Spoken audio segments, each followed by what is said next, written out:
ଶ୍ରୋତାବନ୍ଧୁ ନମସ୍କାର। ଆପଣମାନେ ଜାଣିଛନ୍ତି ଆଜି ଅର୍ଥମନ୍ତ୍ରୀ ନିର୍ମଳା ସୀତାରମଣ ଲୋକସଭାରେ 2026-27 ଆର୍ଥିକ ବର୍ଷ ପାଇଁ କେନ୍ଦ୍ରୀୟ ବଜେଟ୍ ଉପସ୍ଥାପନ କରିଛନ୍ତି। ବଜେଟରେ ଅନେକ କ୍ଷେତ୍ରରେ ସଂସ୍କାରମୂଳକ ପଦକ୍ଷେପ ଘୋଷଣା କରାଯାଇଛି। ବଜେଟରେ ସାମଗ୍ରିକ ଅର୍ଥନୈତିକ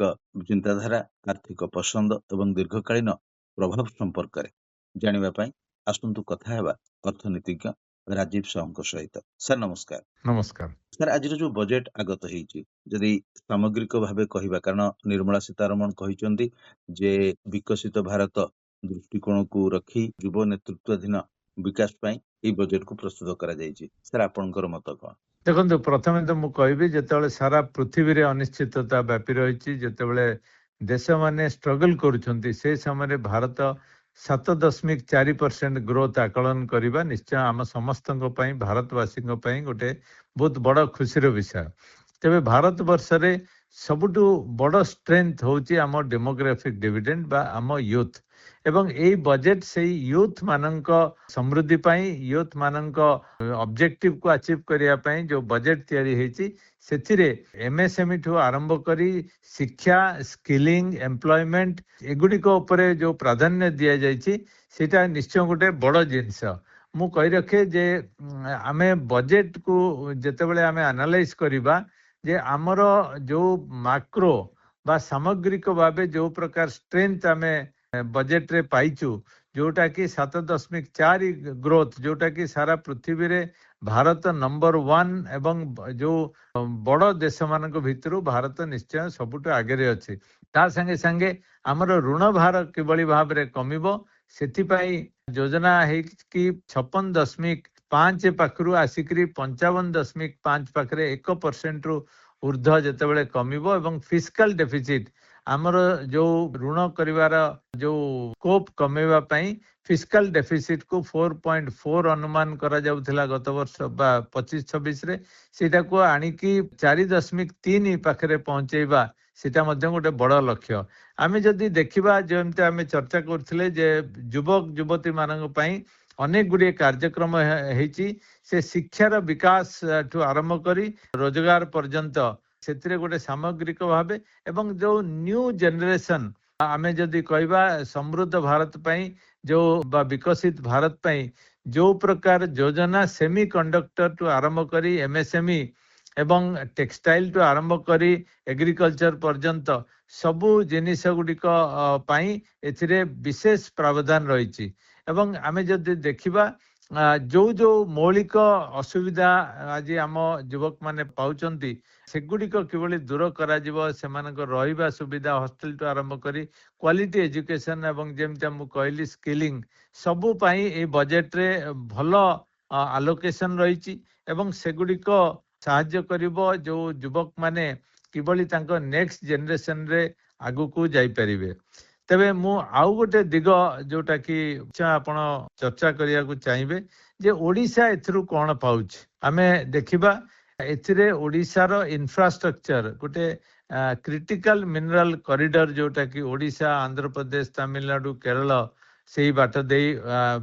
ଆମର ମିନେରାଲର ବିକାଶ ହେଇପାରିବ। ଆମର ଯୋଉ ପ୍ରାଚୁର୍ଯ୍ୟ ଏବଂ ଆମର ଯୋଉ ଅନଲିମିଟେଡ ସ୍କୋପ ରହିଛି ଟୁରିଜିମର, ସେଗୁଡ଼ିକର ବିକାଶ କିଭଳି ଭାବରେ ହେଇପାରିବ, ସେଥିପାଇଁ ପ୍ରାବଧାନ ରହିଛି। ଏଗ୍ରିକଲଚରାଲ ପ୍ରଡକ୍ଟ, ସ୍ପେଶିଆଲି କୋକୋନଟ୍, କାଜୁ, କୋକୋ, ଏଗୁଡ଼ିକର ବିକାଶ ମଧ୍ୟ ହେଇପାରିବ। ଆଉ ଆମର ଯୋଉ ଲଜିଷ୍ଟିକ କଷ୍ଟ କମେଇବା ପାଇଁ ଯୋଉ ଇନଲ୍ୟାଣ୍ଡ ୱାଟରୱେଜ, ସେଥିରେ ମଧ୍ୟ କିଭଳି ଭାବରେ ସୁବିଧା ଦିଆଯାଇପାରିବ, ଯୋଉଥିପାଇଁ ପ୍ରଥମରେ ଇନଲ୍ୟାଣ୍ଡ ୱାଟରୱେଜ 5 ବା ବ୍ରାହ୍ମଣୀ ନଦୀରୁ ଧାମରାକୁ ଯିବା ପାଇଁ ଯୋଉ ଯୋଜନା, ସେଗୁଡ଼ିକ କାର୍ଯ୍ୟକ୍ରମ ହବ 5 ବର୍ଷରେ, ସେଇଟା ମଧ୍ୟ ଆମକୁ ସାହାଯ୍ୟ କରିବ। ଏବଂ ଟୁରିଜିମର ଆଉ ଗୋଟେ ଦିଗ ହେଉଛି ଯୋଉ ଟର୍ଟଏଜ ବା କଇଁଚ ଅଣ୍ଡା ଦିଆଯିବା ପାଇଁ ଯୋଉ ଯୋଜନା, ତାର ଉନ୍ନତିକରଣ ପାଇଁ ମଧ୍ୟ ପ୍ରାବଧାନ ରହିଛି। ତେବେ ଓଡ଼ିଶା ଏ ସବୁଥିରେ ବେନିଫିଟେଡ ହବ, ଏବଂ ଓଡ଼ିଶା ଏଇ ବଜେଟରେ ଆଗରୁ ଅଲରେଡି ପାଇ ଆସୁଥିଲା ରେଲୱେଜରେ, ଆଗରୁ 800,000 କୋଟି ଜାଗାରେ 10,000 କୋଟିର ବିଭିନ୍ନ କାର୍ଯ୍ୟକ୍ରମ ହାତକୁ ନିଆଯାଇଛି। ଆମେ ଯଦି ଦେଖିବା ଯେ ଇନଫ୍ରାଷ୍ଟ୍ରକ୍ଚରରେ 12 ଲକ୍ଷ କୋଟିରୁ ଉର୍ଦ୍ଧ୍ୱ ବା 12.2 ଲାଖ କରୋଡ଼, ଯୋଉଟା ପ୍ରାୟ 7-8 ବର୍ଷ ତଳେ ମାତ୍ର 3 ଲକ୍ଷ କୋଟି ଥିଲା, ସେଇଟା ବର୍ତ୍ତମାନ 12 ଲକ୍ଷରୁ ଉର୍ଦ୍ଧ୍ୱ इन्वेस्टमेंट जहाँ सांगे स्टेट रो इन्वेस्टमेंट प्राइवेट इन्वेस्टमेंट ए सब मिसिले इंफ्रास्ट्रक्चर खर्च अनेक भाव में बढ़िबो सेटा जेतेबेले बढ़िबो सेतेबेले गोटे सस्टेन बेसिस रे अर्थनीति आगु को जाई परिबो एवं ता संगे संगे हमर जो छोट छोट सहर अछि टायर 2 टायर 3 सिटीज जो थरे 5 लाख पाखापाखी लोक माने बसवास करंती सेही भलिया सहर जेमते आगुरु थिला स्मार्ट सिटी गोटे नुआ फॉर्म में सेगुडी को इम्प्रूवमेंट हो परिबो एवं हमर जो खेलो इंडिया स्कीम अछि सेतरे मध्य अनेक गुडिए इम्प्रूवमेंट एवं तार लाभ मध्य आमे नै परिबा ए बजेट रु एवं ता संगे संगे आमे जो सेमी कंडक्टर कथा कहूचे सेतिरे 40,000 कोटी रो इन्वेस्टमेंट रहउची जोटा कि आमे गोटे समय आसीबो यदि आमे सेमी कंडक्टर रे आगु को न नबा ताले हमर जो प्रकार कंप्यूटर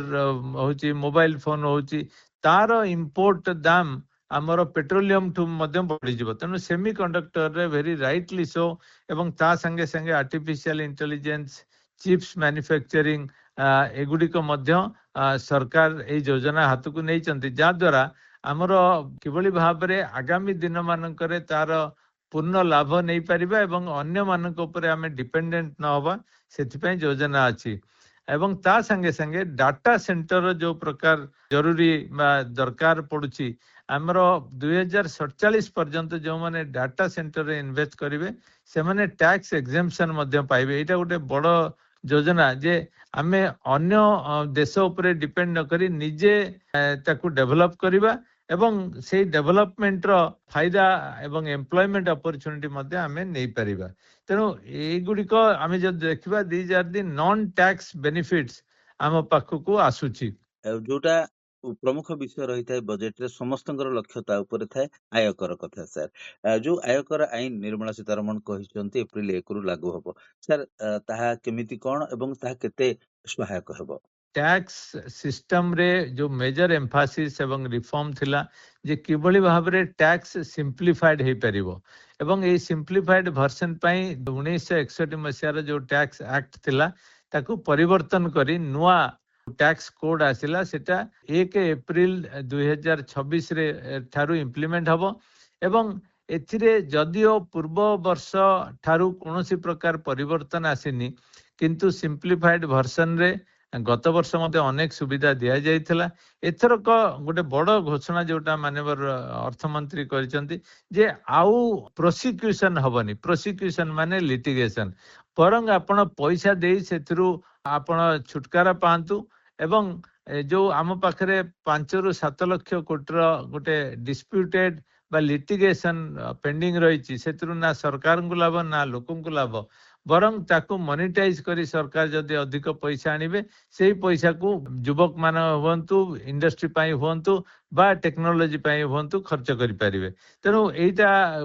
डायरेक्ट टैक्स क्षेत्र रे गोटे सिंप्लीफाइड वर्जन ता छडा टीसीएस बा जो गुडी को आउ फाइन देई किछिटा पैसा खर्च करी डिस्प्यूट का हमें अवॉइड करि परिबा फॉरेन एसेट जदि हमें डिस्क्लोज करि नांती सेगुडी को मध्य आमे सेतरु रिलीफ पाई परिबा तेनु बड़ कथा होची जे किबळी भाव रे सरकार एम्फासिस दउचंती टैक्स सिंप्लीफिकेशन को रादर देन लिटिगेशन सेटा पूरा भाव रे दर्शाउची एवं कस्टम रे जो गुडी को बॉटलनेक थिला सेगुडी को जिनस गुडी को सस्ता करिवारे मध्य सहाय्य करिवो जो कस्टम ड्यूटी रिडक्शन रे सर जलपथ और परिवहन दृष्टि को जदि देखिबा राज्यर तालचेर अनुगुल को कलिंग नगर दे पारादीप सह जोड़िबा पई ब्राह्मणी और महानदी ऊपर जातीय जलपथ 5 नंबर और विकास करा जिवो सर सामग्रिक भाबे आपण जो पूर्वरु कहले खनिज द्रव्य से जो कॉरिडोर कथा यहा ओडिसा को केते लाभान्वित करिवो हमर ओडिसा प्राचुर्य भरा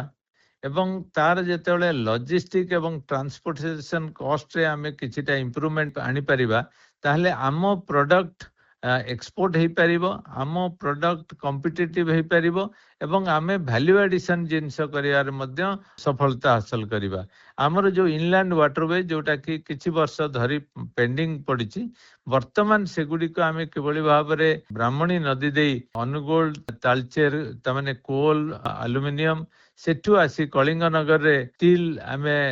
पारादीप एवं ଧାମରା को पहुंचे पारिबा ताहले आमे जो रेलवे बा रोडवेज रे जो खर्च करूचे ताठू खूब कम दाम रे आमे इनलैंड वाटरवेज को यूटिलाइज करि परिबा एवं सेटा हमकु केवल गोटे अल्टरनेट स्ट्रेंथ दबनी हमकु कॉस्ट कमेबारे मध्ये साहाय्य हबो एटा को केते जल्दी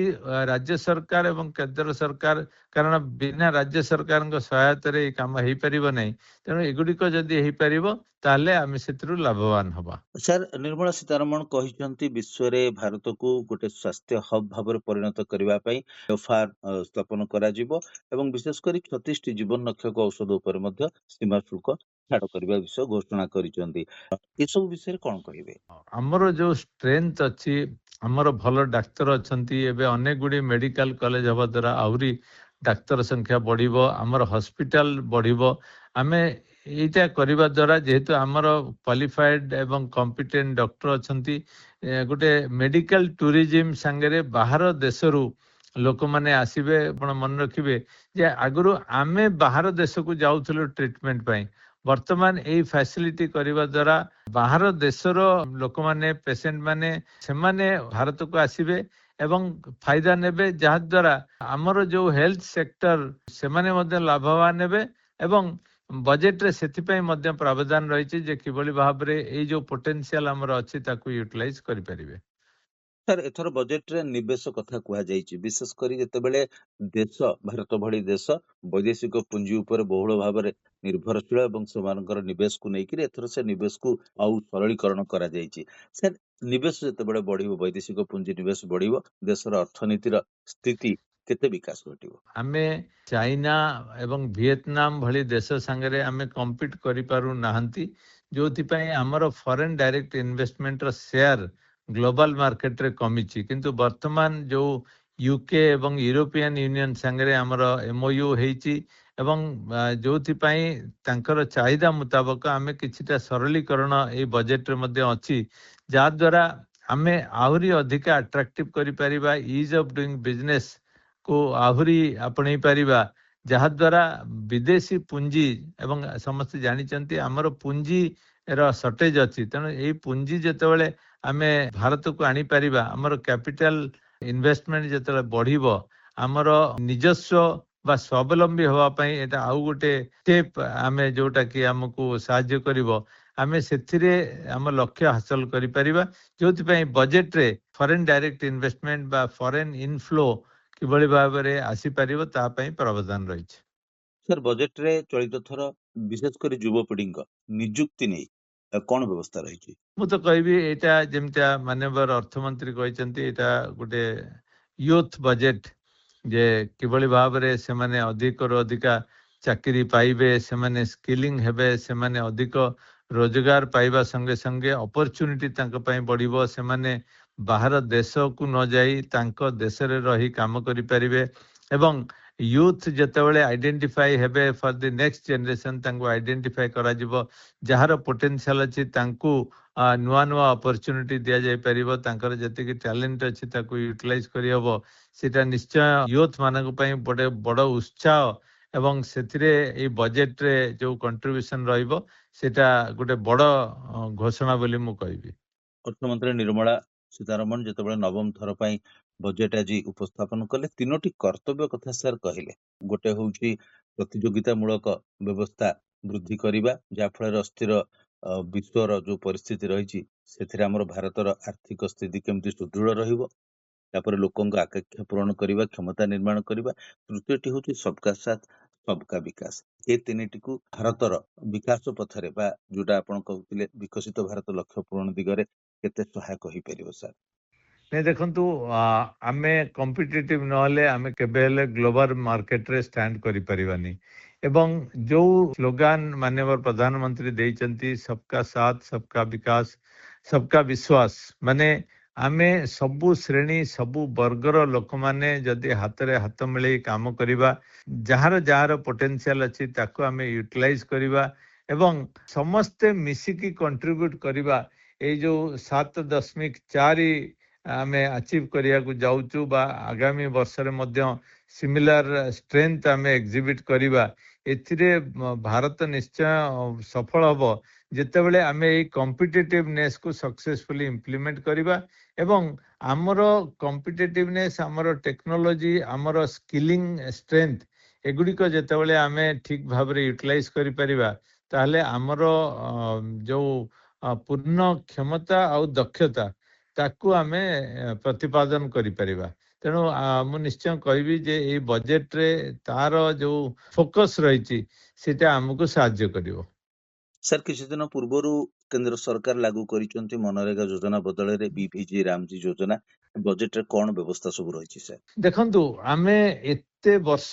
କିଛି ଦଶନ୍ଧି ଧରି ମନରେଗା କରିବା ସତ୍ତ୍ୱେ ସେଥିରେ ଅନେକ ଗୁଡ଼ିଏ ଲୁପ୍ ହୋଲ୍ ଥିଲା, ଯୋଉଥିପାଇଁ ସରକାର ବାଧ୍ୟ ହୋଇ ଜି ରାମଜୀ ଯୋଜନା ଆଣିଛନ୍ତି, ଯୋଉଥିରେ ଗୋଟେ ନୂଆ ଢାଞ୍ଚାରେ ପରିବର୍ତ୍ତନ ଆସିବ ଏବଂ ସେଗୁଡ଼ିକ ୟୁଟିଲାଇଜେସନ ହେଲେ ଗ୍ରାମାଞ୍ଚଳର ପ୍ରକୃତ ବିକାଶ ହେଇପାରିବ। ମନରେଗାରେ ଆପଣ ଜାଣିଛନ୍ତି ଯୋଉ ପ୍ରକାରେ ତାକୁ ମ୍ୟାନିପୁଲେସନ କରାଗଲା, ଲୋକ କାମ କରିବା ବଦଳରେ ମେସିନ୍ କାମ କଲା ଏବଂ ଯୋଉଟା କି ସରକାରଙ୍କର ଲକ୍ଷ୍ୟ ନଥିଲା। ତେଣୁ ଏଇ ଯୋଉ ଯୋଜନା ଅଛି ସେଟା ଏଇଟା ପ୍ରଥମ ସୋପାନରେ ପହଞ୍ଚିଛି। ଏଇଟା ସକ୍ସେସଫୁଲ ହେଲେ ତାକୁ ଏକ୍ସପାଣ୍ଡ କରାଯିବ ଏବଂ ଏଇଟା ଗୋଟେ ସାମଗ୍ରିକ ଗ୍ରାମୀଣ ଅର୍ଥନୀତିକୁ ସାହାଯ୍ୟ କରିବ। ସାର୍, ବିଶେଷ କରି କୃଷି କ୍ଷେତ୍ରକୁ ଯେତେବେଳେ ଆମେ ଦେଖୁଛେ ଏବଂ ଏଇ ଯୋଉ ନୂଆ ଯୋଜନା ବିଭିଜି ରାମଜୀ କଥା ଆମେ କହୁଛେ, କୃଷି କ୍ଷେତ୍ର ପାଇଁ କଣ ସବୁ ସ୍ୱତନ୍ତ୍ର ପଦକ୍ଷେପ ସାର୍ ରହିଛି ବଜେଟରେ? କୃଷି କିଛି ହେଲା ବେସିକ କୃଷି, ଆଉ କିଛି ହେଲା ଯେମିତି କୋକୋନଟ, କ୍ୟାସ୍ୟୁ, କୋକୋ, ଏଗୁଡିକ ବେସିକ ପ୍ୟାଡି, ହ୍ୱିଟ ଏଗୁଡିକ ଉପରେ ଅନେକ ବର୍ଷ ଧରି ଧ୍ୟାନ ଦେଇଛେ। ସେଥିରୁ ଆମେ ଗ୍ରାମାଞ୍ଚଳର ବେସିକ ନିଡ୍ କୁ ଫୁଲଫିଲ କରିଛେ, କିନ୍ତୁ ସେଥିରେ ଆମେ ପୂର୍ଣ୍ଣ ଯୋଉ ଲକ୍ଷ୍ୟ ହାସଲ କରିପାରି ନାହାନ୍ତି। ଆମେ ପ୍ରାଇମ ମିନିଷ୍ଟର ନିଜେ ମଧ୍ୟ କହିଛନ୍ତି ଯେ ଆଲାଇଡ ଆକ୍ଟିଭିଟିଜ ଯଦି ସପ୍ଲିମେଣ୍ଟ କରାଯିବ ଏବଂ ଲୋକମାନେ ଭ୍ୟାଲ୍ୟୁ ଆଡିସନ କୁ ଯିବେ ତାହେଲେ ତାର ଫଳ ପାଇବେ। ଏଇ ବଜେଟରେ ଭ୍ୟାଲ୍ୟୁ ଆଡିସନ କୁ ଫୋକସ କରାଯାଇଛି। ଯୋଉ ଅନ୍ୟାନ୍ୟ ଷ୍ଟ୍ରେଂଥ ଆମର ଅଛି ଯେମିତି କୋକୋନଟ, କ୍ୟାଚୁ, କୋକୋ ଏଗୁଡିକ କିଭଳି ଭ୍ୟାଲ୍ୟୁ ଆଡିସନ ହେଇ ସେଗୁଡିକ ଠିକ ଭାବରେ ପ୍ରତିଯୋଗିତାମୂଳକ ଭାବେ ମାର୍କେଟରେ ଆସିପାରିବ, ତାର ଫଳ ମିଳିବ। ଏବଂ ଯୋଉ ଗ୍ରାମାଞ୍ଚଳ ବିକାଶ ଗୋଟେ ମେଜର ପିଲାର ଯାହା ଉପରେ ଗୋଟେ ବଡ ଅର୍ଥନୀତି ଡିପେଣ୍ଡ କରୁଛି, ସେଟାକୁ ଫୋକସ ଦେଇଥିବାରୁ ଏଇ ବଜେଟଟି ଗୋଟେ ପୂର୍ଣ୍ଣାଙ୍ଗ ବଜେଟ ବା 360 ଡିଗ୍ରୀ ବଜେଟ ହେଇପାରୁଛି ଏବଂ ଗ୍ରାମାଞ୍ଚଳ ବିକାଶକୁ ଇଗ୍ନୋର କରିକି ଆମେ କେବେ ଅନ୍ୟ କୌଣସି ଦିଗକୁ ଯାଇପାରିବା ନାହିଁ ଏବଂ ଏଇ ବଜେଟରେ ସେଇଟା ମଧ୍ୟ ପରିଲକ୍ଷିତ ହେଇଛି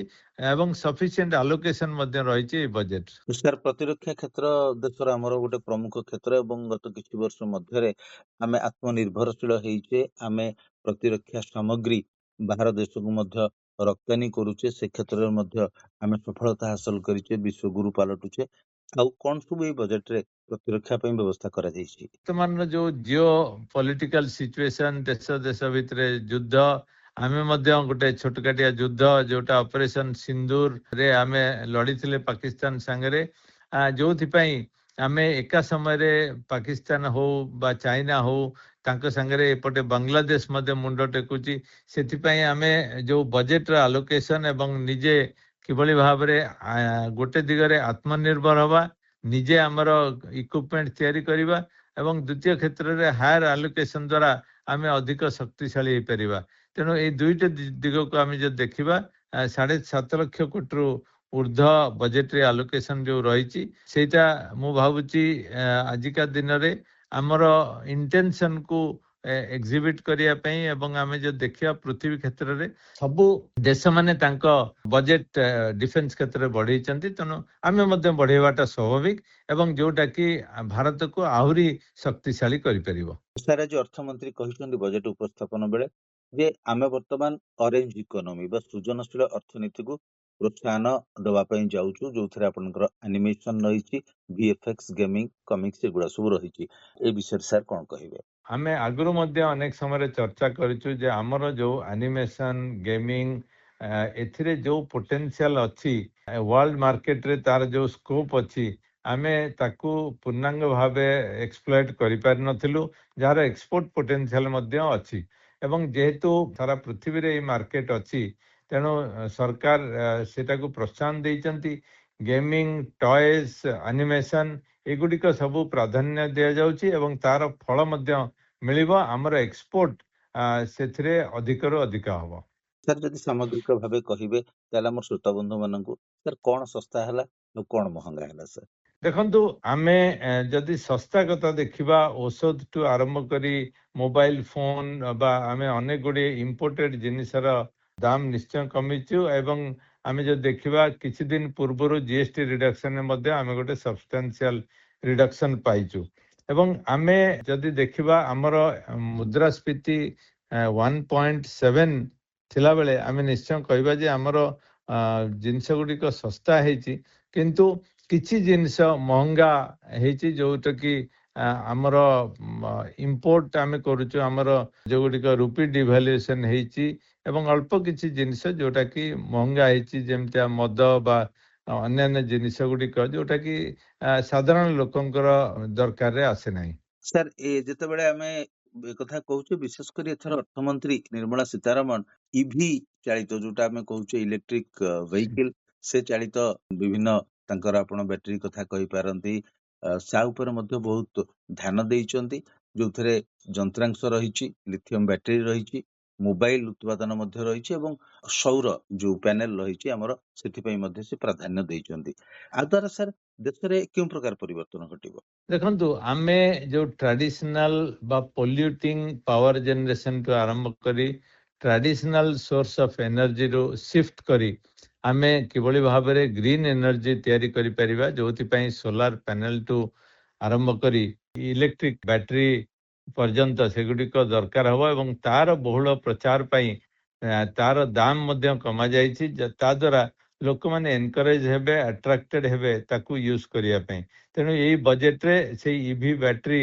ବା ସୌର ପ୍ୟାନେଲ ଏଗୁଡ଼ିକ ଶସ୍ତା ହେବା ଦ୍ୱାରା ଲୋକମାନେ ତାର ପ୍ରଚାର କରିବେ ନିଜେ ୟୁଜ କରିବେ ଏବଂ ଆମର ଯୋଉ ଟାର୍ଗେଟ ରହିଛି 2070 ବେଳକୁ ଜିରୋ କାର୍ବନ ସେଥିରେ ଆମେ ସଫଳତା ହାସଲ କରିବା। ସାର୍ ଏଥର ମଧ୍ୟ ବଜେଟରେ ବି ଏକଥା କୁହାଯାଇଛି ଯେ କର୍ଣ୍ଣାଟକ ଆଉ କେରଳ ସମେତ ଓଡିଶାର କଇଁଛ ବାସସ୍ଥଳୀ ତାର ସବୁ ବିକାଶ କରାଯିବ ବିଶେଷ କରି ଉପକୂଳବର୍ତ୍ତୀ ଅଞ୍ଚଳ ଗୁଡିକରେ। ଆମେ ଯେତେବେଳେ ପରିବେଶର କଥା ସାର୍ କହୁଛେ ବର୍ତ୍ତମାନ ସମୟରେ ପରିବେଶର ସୁରକ୍ଷା କଥା କୁହନ୍ତୁ ବିଶେଷ ପଦକ୍ଷେପ କଥା କୁହନ୍ତୁ ପ୍ରଧାନମନ୍ତ୍ରୀଙ୍କର ଯୋଉ ଅଭିଯାନ ଏକ ପେଡ ମାକ୍ ନାମ କଥା କୁହନ୍ତୁ ଏସବୁକୁ ଦୃଷ୍ଟିରେ ରଖିଲେ ଏଇ ଯୋଉ କଇଁଛ ମାନଙ୍କ ବାସସ୍ଥଳୀର ବିକାଶ ଆ ପଛରେ କଣ ରହିଛି ଉଦ୍ଦେଶ୍ୟ ସରକାରଙ୍କର? ନାଇଁ ଦେଖନ୍ତୁ ଗୋଟେ ହଉଛି ଯେ ଆମେ ସବୁ ପ୍ରକାର ଏନଭାୟରମେଣ୍ଟ ପ୍ରୋଟେକ୍ସନଠୁ ଆରମ୍ଭ କରି ଟୁରିଜିମ ପର୍ଯ୍ୟନ୍ତ ଆମେ ତାର ବିକାଶ ପାଇଁ ଲକ୍ଷ୍ୟ ରଖିବା ଏବଂ ଏଇ ଯୋଉ କଇଁଛ ବା ଅଲିଭ ରିଡଲି କୁହନ୍ତୁ ବା କଇଁଛ କୁହନ୍ତୁ ଅଣ୍ଡା ଦବା ଜାଗା ଋଷିକଲ୍ୟା ମହଠୁ ଆରମ୍ଭ କରି ଅନ୍ୟ ରାଜ୍ୟରେ ମଧ୍ୟ ଯୋଉଗୁଡ଼ିକ ଚାଲିଛି ସେଗୁଡ଼ିକ ଇଣ୍ଡିକେଟ କରେ ଯେ ଆମେ ଏନଭାୟରମେଣ୍ଟକୁ କେତେ ପ୍ରାଧାନ୍ୟ ଦଉଛୁ ଏବଂ ଆମେ ସମସ୍ତେ ରିଏଲାଇଜ କରୁଛୁ ଯେ ବିନା ଏନଭାୟରମେଣ୍ଟରେ ଆମେ sustainable management of environment possible ନୁହେଁ। ତେଣୁ ସରକାର ରାଇଟଲି ତାକୁ ଗୋଟେ ଟୁରିଜିମର ବିକାଶ ବା ଏଇ ଯୋଉ ଯୋଜନା ପ୍ରସ୍ତୁତ କରିଛନ୍ତି ସେଗୁଡ଼ିକ ସାମଗ୍ରିକ ଭାବେ ଲାଭ ଦେବ ଏବଂ ସେଟା ଟୁରିଜିମର ଏକ୍ସପାନସନରେ ସାହାଯ୍ୟ କରିବ। ସାର୍ ବହୁତ ବର୍ଷ ହବ ସରକାର ପ୍ରାଧାନ୍ୟ ଦଉଛନ୍ତି ଶିଳ୍ପର ଅଭିବୃଦ୍ଧି ଦିଗରେ ଯାହା ଦ୍ୱାରା ଦେଶର ଆର୍ଥିକ ବିକାଶ ଘଟିବ ଆମେ ଅନ୍ୟ ଦେଶ ସହିତ ମଧ୍ୟ ସେତିକି ପ୍ରତିଯୋଗିତା ମୂଳକ ଭାବରେ ପ୍ରତ୍ୟେକ କ୍ଷେତ୍ରରେ ଆଗେଇ ପାରିବା ଏବଂ ଆମର ଯୁବପିଢିକୁ ମଧ୍ୟ ଆମେ ଅଧିକରୁ ଅଧିକ ନିଯୁକ୍ତି ଦେଇପାରିବା। ତ ଆକୁ ଦୃଷ୍ଟିରେ ଯଦି ଆମେ ରଖିବା ବା ଆମେ ଆ ବିଷୟରେ ଚିନ୍ତା କରିବା ତେବେ ଆକୁ ସରକାର ଏଇ ବଜେଟରେ କେତେ ସ୍ଥାନିତ କରିଛନ୍ତି? ନାଇଁ ଦେଖନ୍ତୁ ଯେମିତି ମୁଁ କହିଲି ଯେ ସରକାର ଅଲରେଡି ପ୍ରାଧାନ୍ୟ ଦେଇ ଆସୁଛନ୍ତି କିଭଳି ଭାବରେ ପିଏଲଆଇ ବା ପ୍ରଡକ୍ଟିଭ ଲିଙ୍କ୍ଡ ଇନସେଣ୍ଟିଭଠୁ ଆରମ୍ଭ କରି କିଭଳି ଭାବରେ ବିଭିନ୍ନ ଯୋଜନା କରିଛନ୍ତି ଇଜ୍ ଅଫ୍ ଡୁଇଂ ବିଜନେସ୍ କରୁଛନ୍ତି ମ୍ୟାନୁଫ୍ୟାକ୍ଚରିଂ ହବ୍ କରୁଛନ୍ତି କ୍ଲଷ୍ଟର କରୁଛନ୍ତି ଏବଂ ଏଇ ବଜେଟରେ ମଧ୍ୟ ସେଗୁଡ଼ିକ ଏମଏସଏମଇଠୁ ଆରମ୍ଭ କରି ଲାର୍ଜ ଇଣ୍ଡଷ୍ଟ୍ରି ହାଇଟେକ୍ ଇଣ୍ଡଷ୍ଟ୍ରି ସମସ୍ତଙ୍କୁ ପ୍ରାଧାନ୍ୟ ଦେଇଛନ୍ତି କାରଣ ଶିଳ୍ପ ବା ଶିଳ୍ପର ବେସ୍ ଯଦି ଆମେ ତିଆରି ନ କରିବା ତାହେଲେ ଆମେ ଆତ୍ମନିର୍ଭର ଭାରତ ସ୍ୱପ୍ନ ଛାଡ଼ିଦେବା ଏବଂ ଆମେ ଯୋଉ ବିକଶିତ ଭାରତର ଲକ୍ଷ୍ୟ ରଖୁଛେ ଯୋଉ ପ୍ରକାର ଆମର ଏମ୍ପ୍ଲୟମେଣ୍ଟ ଜେନେରେସନର ରିକ୍ୱାରମେଣ୍ଟ ଅଛି ସେଟା ଆମେ ଫୁଲଫିଲ୍ କରିପାରିବା ତାର ଗୋଟେ ବଡ଼ ଏରିଆ ହେଉଛି ମ୍ୟାନୁଫ୍ୟାକ୍ଚରିଂ। ତେଣୁ ମ୍ୟାନୁଫ୍ୟାକ୍ଚରିଂ ଏବଂ ମ୍ୟାନୁଫ୍ୟାକ୍ଚରିଂ ସାଙ୍ଗରେ ରିସର୍ଚ୍ଚ ଆଣ୍ଡ ଡେଭଲପମେଣ୍ଟ ଦୁଇଟି ଜିନିଷ ଆମେ ସାଥ ସାଥ କରିପାରିବା ତାହେଲେ ଆମେ ତାର ଫଳ ମଧ୍ୟ ପାଇବା ଏବଂ ସାରା ପୃଥିବୀରେ ଆମେ ଗୋଟେ ବଡ଼ ମ୍ୟାନୁଫ୍ୟାକ୍ଚରିଂ ହବ୍ ହବା ଏବଂ ଆମେ ଚାଇନା ଭଳି ଦେଶକୁ ମଧ୍ୟ କାଉଣ୍ଟର କରିବାର କ୍ଷମତା ରଖିଛନ୍ତି। ତେଣୁ ଆମେ ସରକାର ଲଗାତାର ଭାବେ ଚେଷ୍ଟା କରୁଛନ୍ତି କିଭଳି ଭାବରେ ମ୍ୟାନୁଫ୍ୟାକ୍ଚରିଂ ବେସ୍କୁ ଷ୍ଟ୍ରେନ୍ଥ ଦିଆଯାଇପାରିବ। ସାର୍, ଯଦି ଗତ ବର୍ଷର ବଜେଟ୍ ଆଉ ଏ ବର୍ଷର ବଜେଟକୁ ଗୋଟେ ତୁଳନାତ୍ମକ ଭାବରେ ପ୍ରକାଶ କରାଯାଏ ତାହା କଣ ହେବ ସାର୍? ଦେଖନ୍ତୁ, ଗତ ବର୍ଷ ମିଡିଲ କ୍ଲାସ ପାଇଁ ଅନେକ ଗୁଡ଼ିଏ ପ୍ରାବଧାନ ଦେଇଥିଲେ, ତେଣୁ ଲୋକଙ୍କ ମୁହଁରେ ହସ ବାହାରିଥିଲା। ଯେହେତୁ ଗତ ବର୍ଷ ସେଗୁଡ଼ିକ ଦିଆଯାଇଥିଲା, ଏ ବର୍ଷ ଆଉ ଥରେ ତାର ଉପରେ ଆଉ କିଛି ଦବାଟା ଠିକ ହେଇନଥାନ୍ତା। ଏଇଟା ଖାଲି ଲୋକଙ୍କୁ ସୁହାଇବା ପାଇଁ ମୋଦି ସରକାର ବଜେଟ ତିଆରି କରେନି, କିନ୍ତୁ ଯଦି ମାକ୍ରୋ ଇକୋନୋମିକ ଲେଭେଲରେ ଆମେ ଯଦି ଦେଖିବା, ଏଇଟା ଗୋଟେ ଖୁବ ଭଲ budget. Consolidation of financial resources, growth oriented budget, ସବୁ ଦିଗକୁ ଏଥିରେ ପ୍ରାବଧାନ ଦିଆଯାଇଛି। ମୁଁ କହିବି ଯେ ଏଇଟା ଗୋଟେ ଖୁବ ଭଲ ବଜେଟ, ଯୋଉଟା ରାଜନୀତି ଠାରୁ ଦୂରରେ ଅର୍ଥନୀତି ଠାରୁ ଭିତରେ ଏଇ ବଜେଟଟି ତିଆରି ହେଇଛି, ଯୋଉଟା କି ଭାରତକୁ ଯୋଉ ସମୃଦ୍ଧ ଭାରତ, ବିକଶିତ ଭାରତ ଲକ୍ଷ୍ୟରେ ଆଗକୁ ନେଇପାରିବ। ଶ୍ରୋତା ବନ୍ଧୁ, ଆପଣମାନେ ଶୁଣୁଥିଲେ ଯେ କିପରି ଭାବରେ ଚଳିତ ବଜେଟରେ ଭାରତରେ ଅନେକ ଗୁଡ଼ିଏ କ୍ଷେତ୍ରର ବିକାଶ ପାଇଁ ସରକାର ସ୍ୱତନ୍ତ୍ର ପଦକ୍ଷେପ ନେଇଛନ୍ତି। ଆମ ଅର୍ଥମନ୍ତ୍ରୀ ନିର୍ମଳା ସୀତାରମଣ ମଧ୍ୟ ପ୍ରତ୍ୟେକଟି କ୍ଷେତ୍ର, କୃଷି କ୍ଷେତ୍ର ହଉ, କୃତ୍ରିମ ବୁଦ୍ଧିମତ୍ତାର କଥା ହଉ, ପ୍ରଯୁକ୍ତି ବିଦ୍ୟାର କଥା ହଉ, ପ୍ରତିରକ୍ଷା କ୍ଷେତ୍ର ହଉ, ସବୁ କ୍ଷେତ୍ରକୁ କିଭଳି ଭାବେ ବିକଶିତ କରାଯାଇପାରିବ ଏବଂ ସେ ବିକାଶ ଲକ୍ଷ୍ୟ ପୂରଣ କରିବା ପାଇଁ 2047 ସୁଦ୍ଧା ବିକଶିତ ଭାରତ ଗଠନ ଲାଗି ଏଥିରେ ଯୁବପିଢ଼ିର ଭୂମିକା କେତେ ଗୁରୁତ୍ୱପୂର୍ଣ୍ଣ ତାହା ମଧ୍ୟ ସେ ସାବ୍ୟସ୍ତ କରିଛନ୍ତି। ଏସବୁ ସମ୍ପର୍କରେ ଆମମାନଙ୍କୁ ବିସ୍ତୃତ ତଥ୍ୟ ପ୍ରଦାନ କଲେ ଅର୍ଥନୀତିଜ୍ଞ ରାଜୀବ ସାହୁ। ସାର୍, ଆପଣଙ୍କର ଏହି ଉପାଦେୟ ତଥ୍ୟ ପାଇଁ ଆକାଶବାଣୀ କଟକ ଆଞ୍ଚଳିକ ସମ୍ବାଦ ବିଭାଗ ତରଫରୁ ଅନେକ ଅନେକ ଧନ୍ୟବାଦ। ନମସ୍କାର।